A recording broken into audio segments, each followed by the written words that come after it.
Hello, everybody. Welcome again to Cougar Imprints.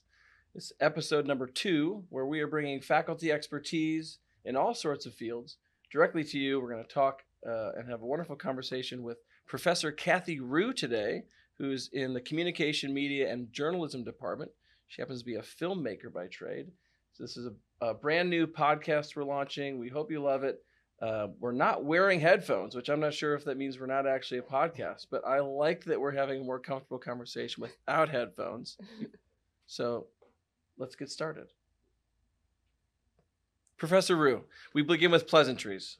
How are you? I'm good. How are you? Lovely. Lovely. How was your commute today? Because we've had water main breaks and train derailments this week.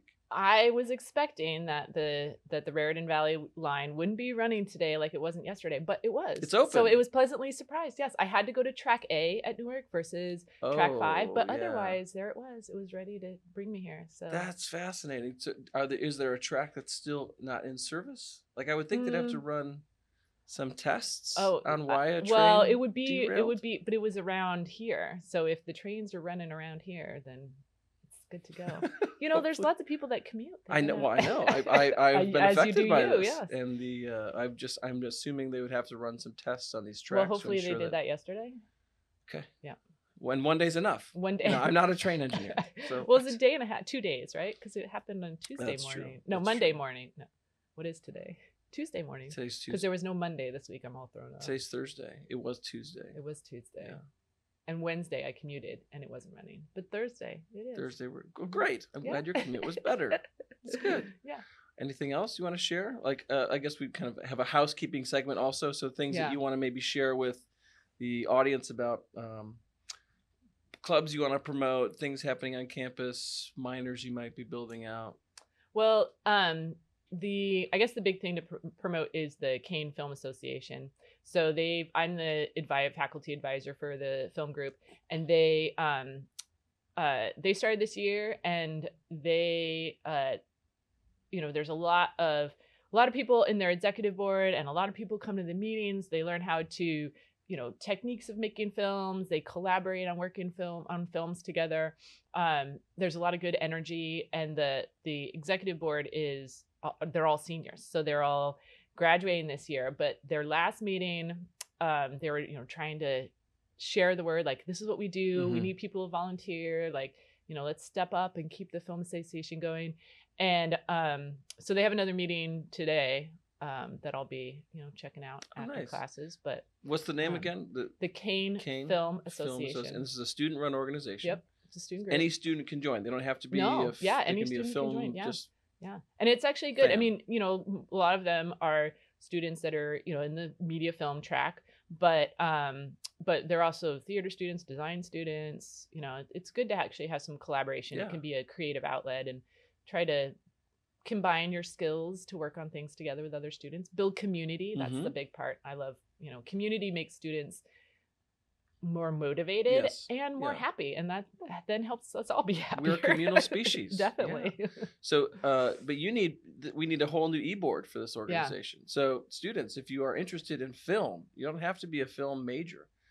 Join the Kean Film Association. And think about being an e-board member. Yeah, that's awesome. Yeah. Very cool. Yeah. Next, we get to know Professor Rugh, the person. So give us a little bit about your life story, your life journey outside of academia, outside of kind of professional experiences. Let's get to know you a bit as a human. Okay. Well, I grew up in Denver, and I'll be there in November. Oh, really? Yeah, conferencing. Nice. Yeah. So I grew up in Denver, and the Mile High City, high elevation, thin air, mountains, like not right in the mountains, but the mountains are right there, and they're always like, you always know what direction is west. They're like, where am I? There's west. Where's the mountain? And so they're kind of like an integral part of me, like as a person. But I haven't lived there for 20 years. I came out.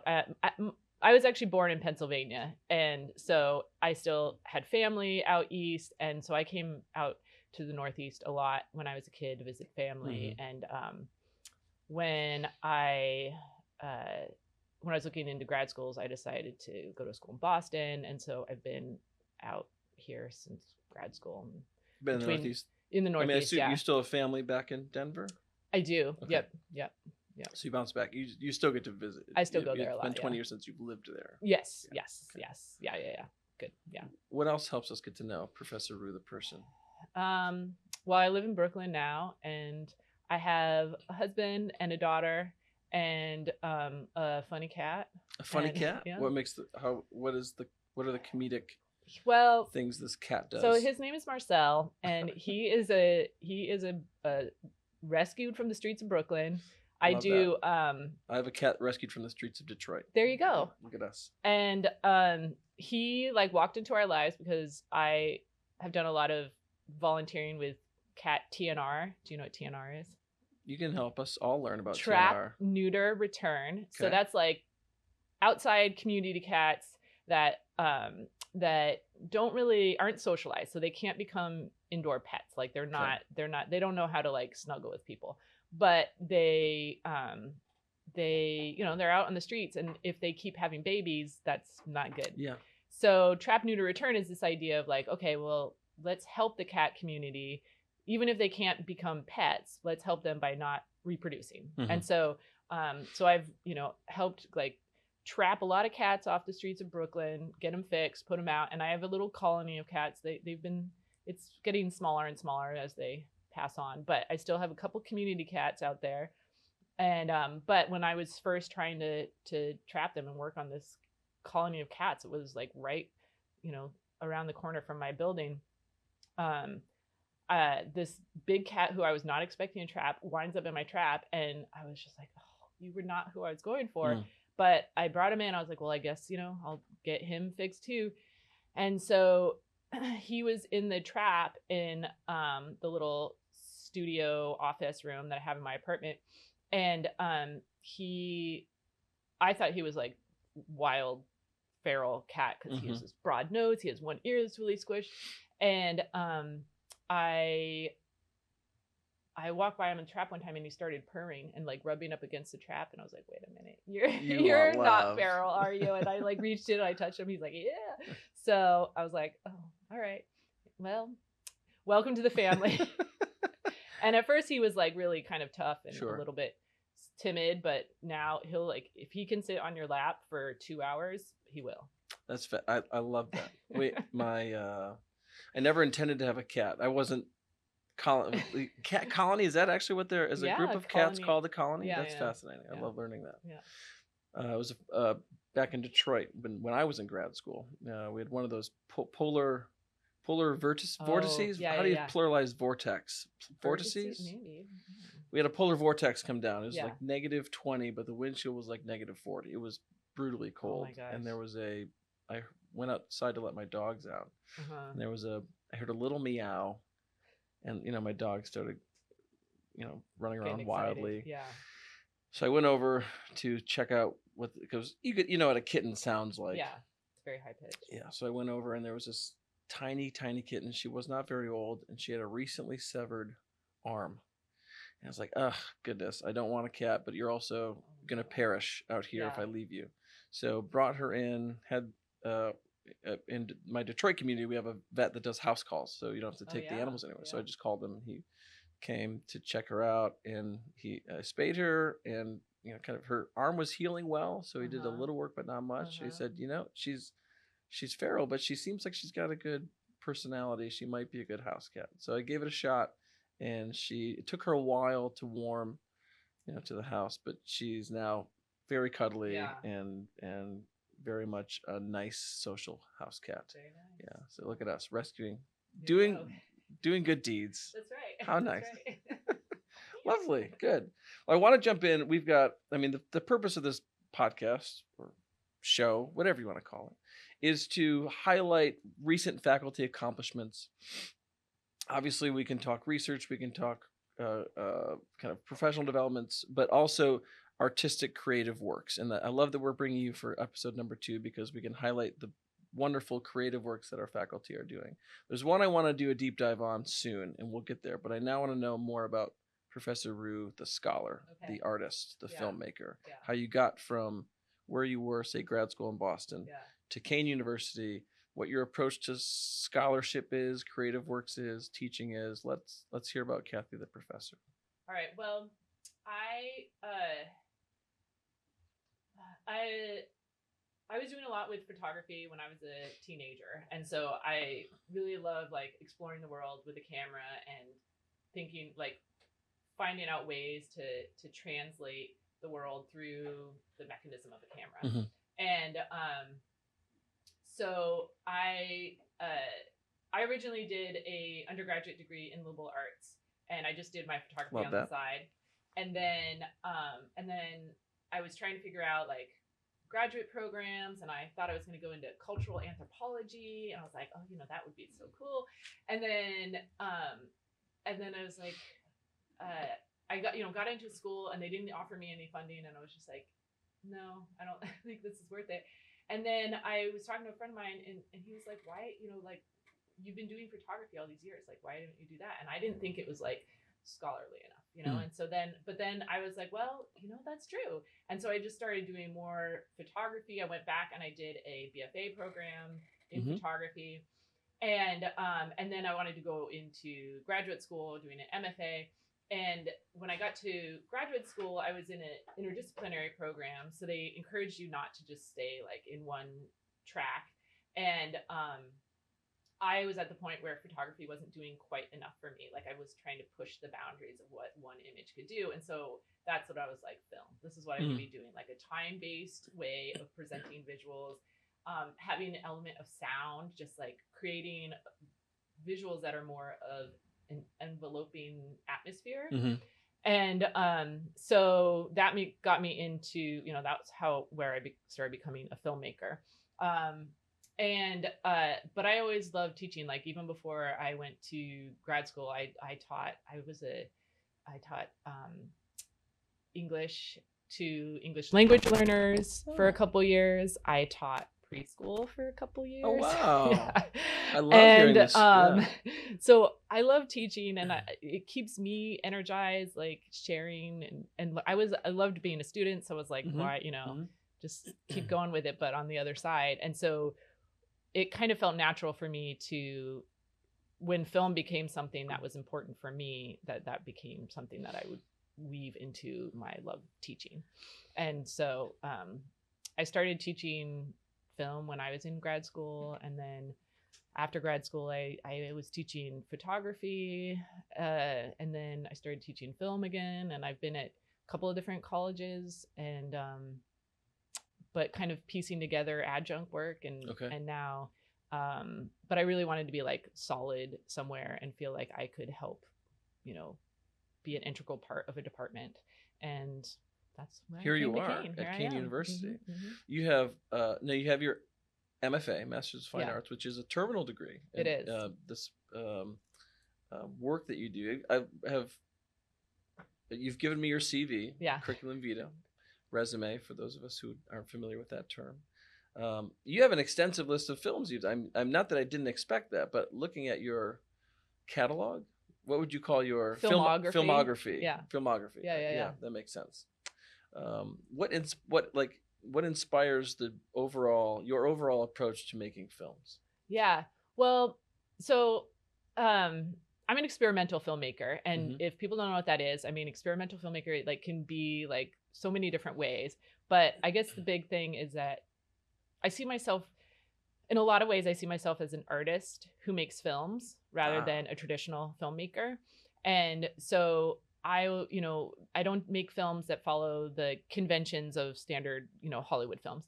And but I try to find ways of challenging, it's a lot of challenging. Sometimes it's challenging the audience, like what do you expect a film to be? What do you expect the experience of watching a film to be? And try to change, like, oh wait, this could be a way to experience a film. But it's also challenging what you can do with a camera and what you can do with the combination of image and sound, and trying to create, again, this like enveloping experience where you just get immersed into watching it. So really the best way to view my films is in a theater projected big where it's dark. Of course, yeah. And yeah, and some different techniques that I use in my films to kind of present those ideals. I mean, it varies, but a lot that I've been doing lately, I shoot on 16 millimeter film. Um, I really love the material of film and how it's like an object that works through the camera. And so I try to find ways where that materiality becomes part of the process. Mm. And Can you explain that a bit? Because I think a lot of our audience is grown up in a digital era and may not know like what you mean when you say 16 millimeter, or that you're actually holding something that's, you know, tangible. Yeah. So the film is like, you know, it's a film strip. Mm-hmm. It has it's celluloid that has I mean, technically it has silver halides on it, which are like react to light. And when you put them in, so you know, run this light sensitive material through the camera in front of the lens, it responds to light. And then when you send it to the lab, it goes through chemistry, you know, developer, stop, fix, and then you come up with an image that is actually physically on a strip of film.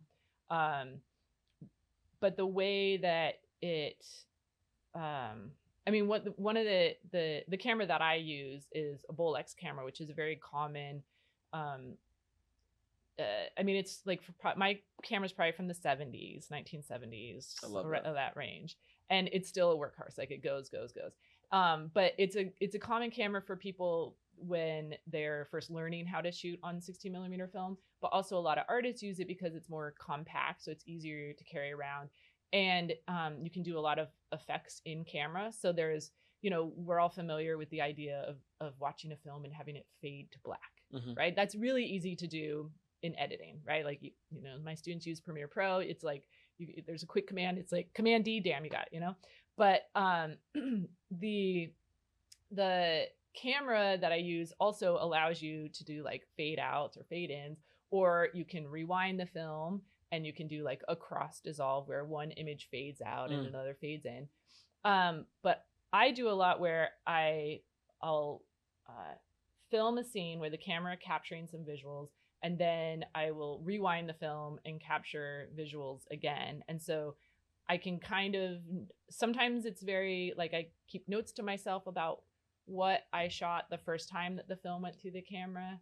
And other times I'm a little more loose with it, but I'll rewind and I'll capture visuals that then become layered on top. So it becomes this superimposed image where you can see multiple things at one time. I hear the ways that you are challenging the traditional conceptions of film. Yeah. I love the description of you being an artist who does film. I'm curious, how does your experience going from photography to film, how does it influence what you do, as opposed to someone who might just jump into film right away because they know they want to do that? Oh yeah. Well, I guess for me, it makes me very aware of like framing shots, right? Okay. Like how do you compose a shot, and really how do you use the camera settings, like the aperture of the lens, or the given focal length, like which lens do you use in order to translate the visuals in the way that will not only be visually compelling, but also help articulate your intent. Because, you know, a camera, you know, if I capture like a wide shot where there's a lot of things in the scene versus a close-up, that presents something totally different. But even, you know, like capturing a close-up of you with a lens up close that's wide angle versus far away, narrow in, that creates a different kind of message to it. So I think the having a lot of awareness of how the camera translates things differently than how we see things is what kind of gave me a step up into filmmaking. But that's not to say that you can't get into that with filmmaking in general. Like you can still go into film even without that, but that's definitely informed my filmmaking. Very much so. Interesting. So I want to make sure we're highlighting one of your recent accomplishments. And so of the films you've recently done, you shared with me, it's called Floods Recede to Luxury. It's about a 4-minute film on 16 millimeter. It is not yet publicly accessible, but you have some festivals you have shown this at. You have a big festival coming up. So if you could talk to us about this film. I have questions, but I'd like you to start by kind of what your scope is, what you see the film as doing and being, and then also what it's like for you as a film art or an artist who does film, where you feature your work and what that looks like. Yeah. Okay. So Floods Recede to Luxury is a film that a lot of times some of my motivation with my films are things that that I can relate to on a personal level, like places that I see regularly or places that I visit, or topics that I am worried about, and something that like climate change is so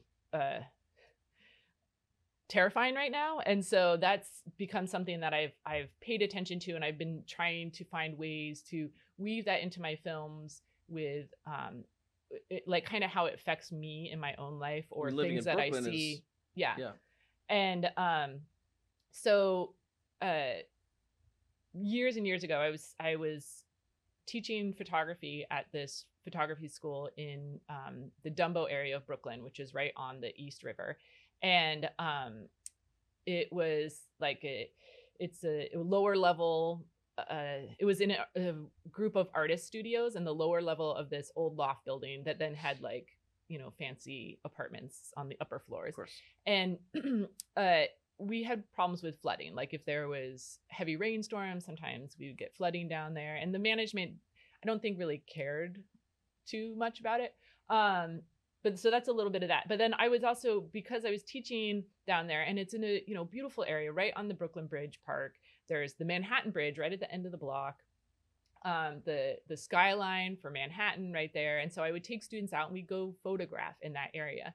And so I spent a lot of time walking around that area and looking at it visually and thinking about how to translate it through the lens of a camera. And I haven't taught at that school for years, and they actually moved locations partly because of all the flooding. But I still, my subway line goes over the Manhattan Bridge. And so I see that area a lot from the train. And sometimes I'll go in that area and it's being very built up. Like it's really has transformed to be, tourism, like lots of tourism, lots of, big glass buildings, and areas that, I should step back. When in 2012, when Hurricane Sandy hit and it caused a lot of flooding in New York City, it flooded that area of Brooklyn, and it flooded the school that I was working in, and more than we had other flooding, like, inches of water.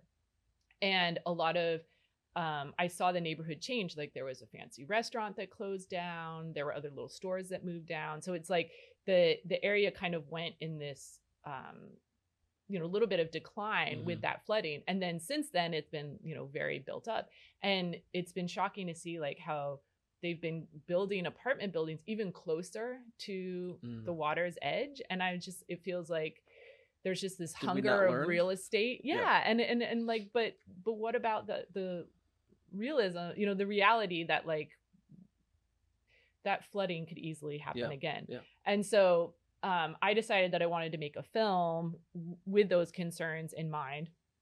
And so I decided, well, I want to do it at the 10-year anniversary. So I waited until that like 10-year anniversary, and I went out there with my camera and I shot a roll where I ran the film through the camera first, like capturing some of the buildings and some of the old buildings and new buildings, and the elements of construction going on. And then I rewound the film, and then I captured visuals of the water from the East River. And so then those elements became juxtaposed together on film.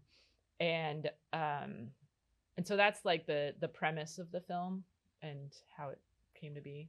So I guess we'll do the second part of the question now, and then I have questions about the film also. That was a great response. So when you present your work, festivals, what does that look like to professionally say, I've made this thing? Yeah.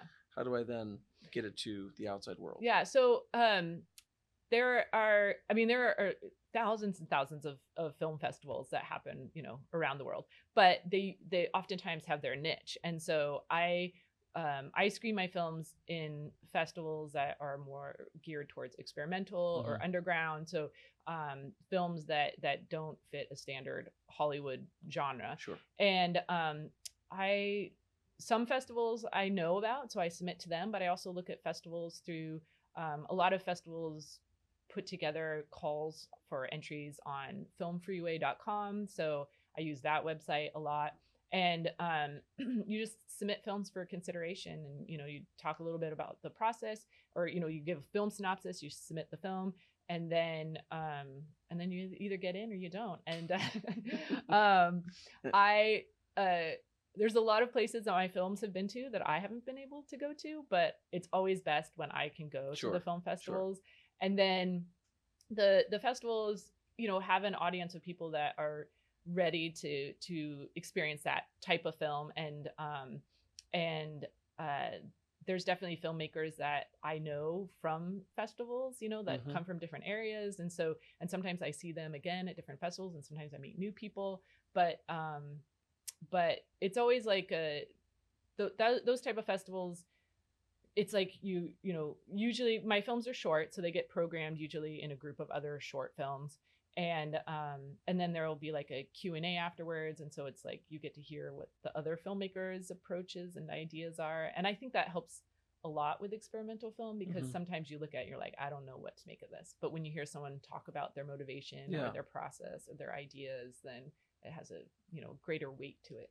This is a great segue into a question I have. Like the what do I make of this? Yes. Right. And I do love film, and I also love, avant-garde experimental films. I've done some film festival, not as an artist, but I've attended some, and I've been actually a reviewer for some film festivals. So I guess my question for you as the filmmaker, as the artist, and I will oftentimes have to discuss these things in my classes as we're doing rhetorical criticism, how much of what the intention of the message by the artist or creator is versus what the audience perceives that artifact to be, right?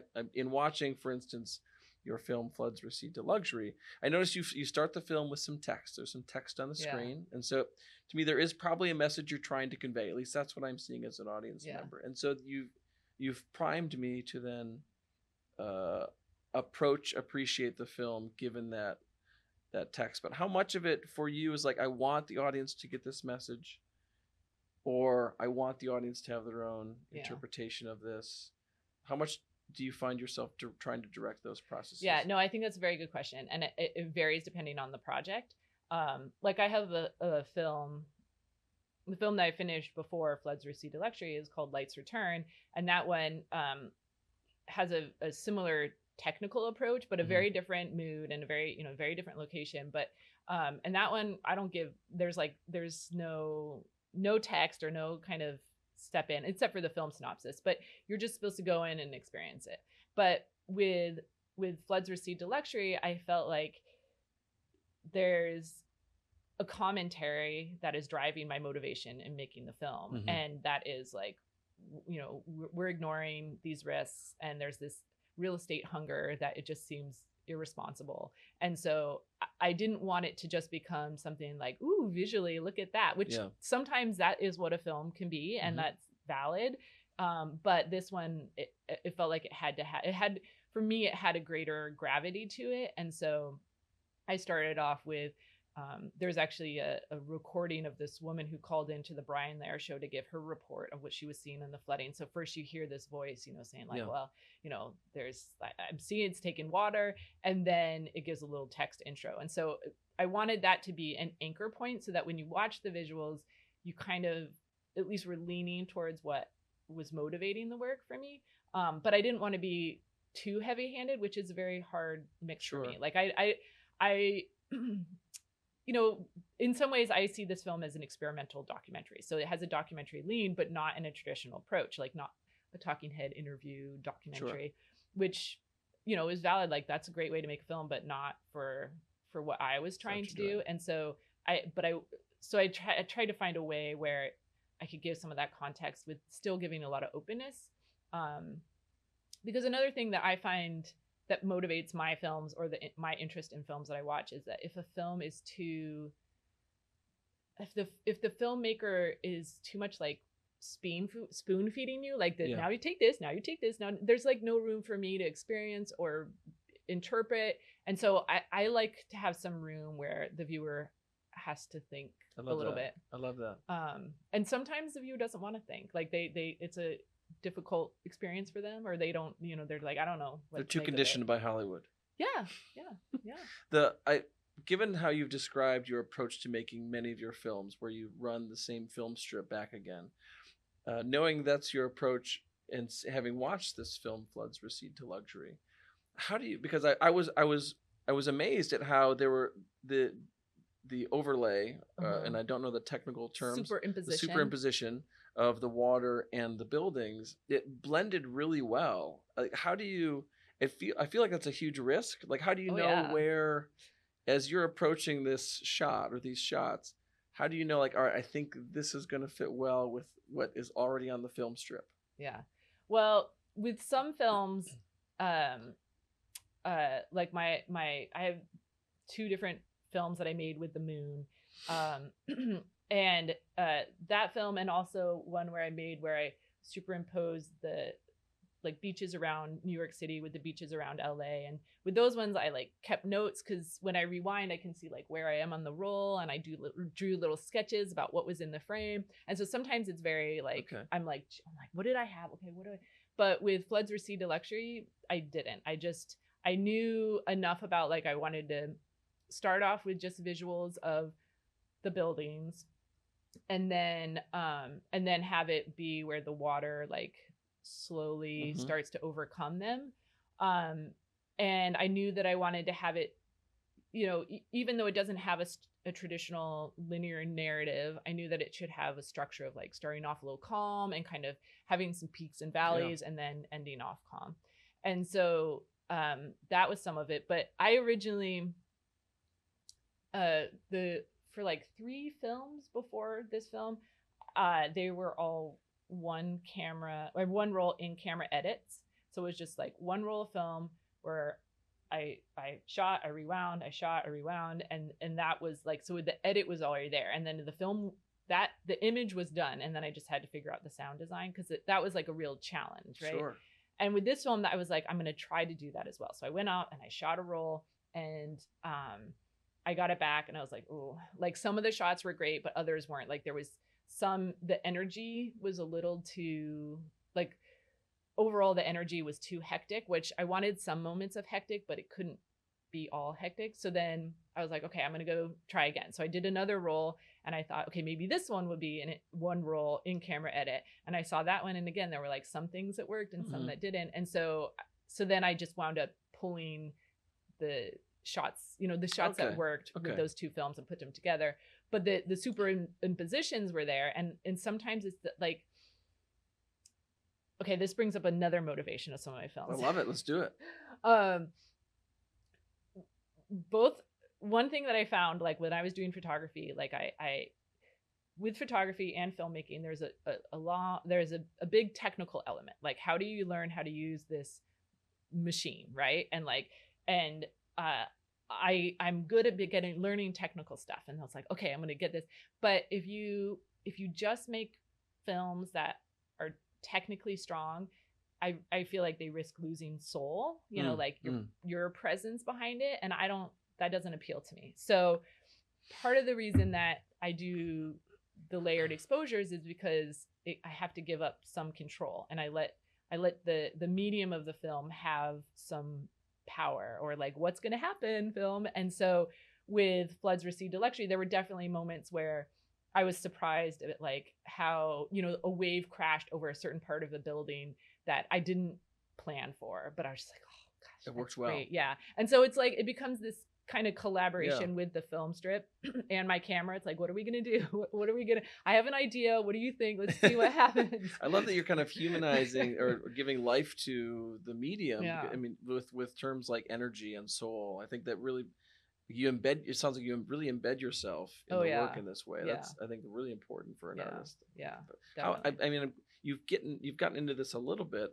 like how much, given your approach to film, how much of it is like, oh, that didn't work, I got to do it again. Oh, that didn't work, I do it. Because with digital videography, Yeah. those types of edits can be, you can do one shot and make a lot of things work in your favor, but you really have to go back and refilm things. How often does that become, frustrating is the wrong word, but repetitive? Yeah, I mean, I think you just have to recognize that it's part of the process, Yeah. like, but one thing that helps and is, okay, so shooting on film, it's true, like you don't know what you got, and so you might be like, well, I'm away from that location. I mean, at least Brooklyn, like Dumbo, I could go back to, but I have some stuff that I've shot in different states, and I'm just like, oh, like that, okay, I thought I was gonna have something and I don't. And that definitely has its challenges, but when you shoot on film, because you have that risk of like, you don't know what's going to happen, and you could wind up with like crap, it makes you more aware. Like you have to think more, like, what am I trying to get? How should I set up the camera? What settings do I need to use? Like you're really, there's more, you're forced to have more thought beforehand. And so then even just that, sometimes pausing, having to think more, makes for better work. And so I try, like with my students, I try to not have them just like shoot. I try to limit, like, when I give them their film assignments, I'm like, only shoot between 5 to 12 minutes. And they don't always do that, but that's kind of like, I'm trying to instill this idea of like, think before you shoot. And don't just be like, oh, whatever, I'll fix it in post, or, oh, I'll just shoot another, I'll take 7 takes of this one thing. No, like, how about you just really think beforehand, and how do you craft it so that you minimize your chances of being like, oh, that didn't work. I support you urging our students to think. I really do. Oh, good. I'm glad. As a fellow colleague. So you are featuring Floods Recede to Luxury as well as other films at an upcoming film festival in Boston. Talk to us about that. What does that look like? Yeah. So this is actually, it's organized by a film festival where I've showed some of my films before. But they invited me to just do a solo screening where, rather than having my You were invited. I was invited. That's big stuff. Yeah. Very nice. They, started to get to know my work, and they're like, hey, we would love to have you come up and just show a collection of your I love films. that for you. That's awesome. Yeah. Yeah. So yeah, I'm showing Floods Recede to Luxury as well as 10 other films. 10. Again, short films. Films. I mean, but yeah, it's like an hour. Yeah. It's an hour, a little over an hour long program, which will be exciting, but also kind of crazy to see that many of my films. Like, I mean, I've had solo screenings before, but it's been a while, and this will be in Boston. So, I've been trying to invite friends and former colleagues. I taught at a couple colleges there, and so it will be a mix of like people that are kind of newer to my experience of filmmakers, plus former friends and colleagues, and hopefully some people that I don't know at all. But so I don't know what the audience is going to be like, but it'll be kind of surreal to be back in Boston and in this theater where I've viewed many films and festivals, and having it just be me. You're the star. I'm the star. That's awesome. Yeah. Will they watch these films in succession and then there's a Q&A? Yeah. Or they're not doing a Q&A after every? No, it's going to be we screen them all, and then I'm going to have a discussion with a woman who's a filmmaker, and she's also she works with the Harvard Film Archive, which organizes film screenings, and so she does some research on film stuff and writes about film stuff, and so she and I will have a conversation about my films, and then we'll open it up to a Q&A. That's really great. I'm really happy for you to get this type of invitation. It sounds quite nice and prestigious. Yeah. If someone were to, like, they can't make the film festival, but they want to explore your work, how can they see your film? Because not all of your films are yet available for public viewing, but where could they go to experience some of Professor Rug's work? Yeah, well, my website, KathleenRugh.com. We'll put that on the thing. From there you can see, some stills from some of my films, as well as links to my Vimeo page. Vimeo is where I have a lot of my film files, and some of my earlier films, the whole films are available. You can watch the entire short film. But some of my recent films are just excerpts, but at least that gives you a little hint of some of the films. Nice. Each of your film will eventually be public viewing, or some of them. It just takes time because you have to. Yeah, because the having all of your films available online kind of diminishes some of your eligibility for festivals. Okay. So I just have to, keep them little by little. So I'd love to talk forever. Yeah, I would. Yeah. But I want to respect your time. I'll close with one question though. Like, let's speak to students or persons who are thinking about getting into film. What are some tips, recommendations, especially if they're interested in more traditional approach to filmmaking as opposed to just jumping around with a digital camera? What would you say to them? What inspires you? How might they feel motivated to do similar work like you? Yeah, well, one thing that I really try to instill in my students is that the making films should be something like when you make a film, you shouldn't just be emulating what you see through Hollywood and standard TV. That you need to find a way that you bring your own voice into it. And so like figuring out, like trusting yourself and your own passions to be a motivator for your films. Mm-hmm. And sometimes just taking the chance to look at something that seems maybe ordinary or like personal to you that could have significance, but you want to like that can have that can be enough of a motivator for a film. So it's like, but taking that and then pushing it to present it so that the viewer then wants to become invested in that as well. So it's a mix of like, you have to bring your soul into be an artist. Film. Yeah. Be an artist. Find your voice. Even if, it's like some I have plenty of students that want to do narrative film, and that's totally fine. Like I have nothing against narrative film or traditional documentary films, but I think that there is definitely, I'll challenge them always to not just follow the formula of what they see. And so it's like, how do you find creative approaches or your personal voice, or what's your unique qualities or interests that you can weave into this film so that it feels like something that other people are gonna like. If you invest some of yourself into your projects, then it's easier for the viewer to want to feel invested because they feel like there's actual like weight and gravity and your real interest and passion into it. Like if something is just slapped together because it feels like, oh, I'm just following the guidelines or the rules, it just feels shallow, and that doesn't. That's we don't need that. We don't need shallow films. So, like let me bring it. Right. let me like let's be authentic and be creative and be artistic and let that speak through these artistic media. Yeah. Be an artist. Yeah. Professor Rugh, I've loved this. I hope you did too. Yes, you can say no, but I think it's great. We are just launching this wonderful video podcast interview series. So I'm really, really appreciative that you came to join us. Everyone now can see who you are, view your work, and hopefully get some inspiration. Yeah. Get some inspiration. Yeah. So all these episodes are going to be on all the big platforms, you people watching, listening. Ensure that you're doing all your favorite verbs, liking, subscribing, reacting, giving us thumbs up emojis, smiley face emojis. Do all those, the heart emojis. And the fire emojis, the 100 emojis, all your favorite emojis. Thank you for being with us.